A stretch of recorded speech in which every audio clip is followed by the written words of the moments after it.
Assalamualaikum warahmatullahi wabarakatuh. Perkenalkan, nama saya Wulan Fira Fadila dengan NIM 2021 02050031, Program Studi Sarjana Fisioterapi semester 2. Di sini saya akan menjelaskan mengenai kelenjar dalam sistem endokrin untuk memenuhi tugas mata kuliah anatomi.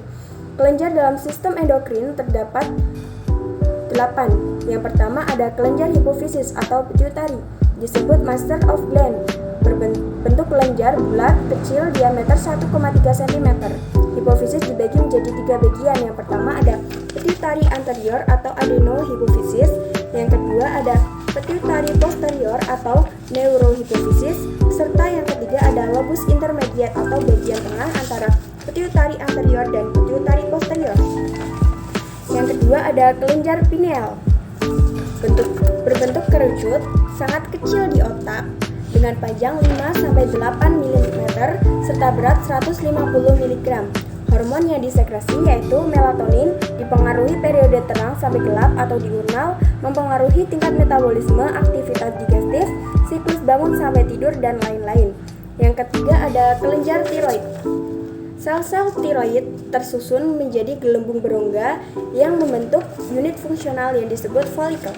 Sel folikel dipenuhi oleh koloid, yaitu suatu bahan yang berfungsi sebagai tempat penyimpanan hormon-hormon tiroid. Yang keempat ada kelenjar paratiroid. Ukurannya sangat kecil, melekat atau berdekatan dengan kelenjar tiroid, berjumlah 4 buah. Yang kelima ada kelenjar timus. Kelenjar timus berwarna kemerah-merahan dan terdiri dari 2 lobus, yaitu lobus kanan dan lobus kiri, saling berhubungan dalam jaringan ikat.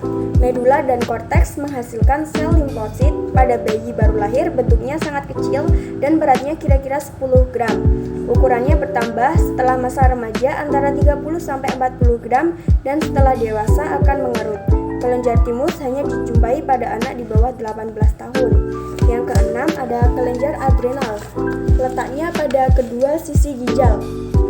Besarnya separuh ibu jari tangan, berarti segini. Yang ketujuh ada kelenjar pankreas. Bentuknya memanjang dengan panjang sekitar 15-18 cm, membantu dalam proses pencernaan dengan hormon insulin mengubah glukosa menjadi glikogen. Yang 8 ada kelenjar gonad. Pada wanita terletak pada ovarium dan pada laki-laki terletak di testis. Selanjutnya saya akan menjelaskan mengenai hormon hipotalamus. Hormon hipotalamus dalam kelenjar hipofisis anterior. Di sini ada sel neurosekretori, lalu di sini ada pembuluh darah, di sini ada pelepasan hormon dari hipotalamus, lalu di sini ada sel endokrin dari pituitari anterior, lalu di sini ada hormon hipofisis. TSH terletak di tiroid, ACTH di korteks adrenal, FSH LH pada testis dan ovarium, lalu ada growth hormone di seluruh tubuh, prolaktin di kelenjar susu, endorfin di reseptor rasa sakit. Selanjutnya pada kelenjar hipofisis posterior. Di sini ada sel neurosekretori, lalu ada hormon, di sini posterior pituitari, anterior pituitari, lalu ada pembuluh darah, terus oksitosin terletak pada otot urin atau kelenjar susu, ADH terletak pada tubulus ginjal. Sekian yang dapat saya sampaikan, kurang lebihnya mohon maaf. Terima kasih. Wassalamualaikum warahmatullahi wabarakatuh.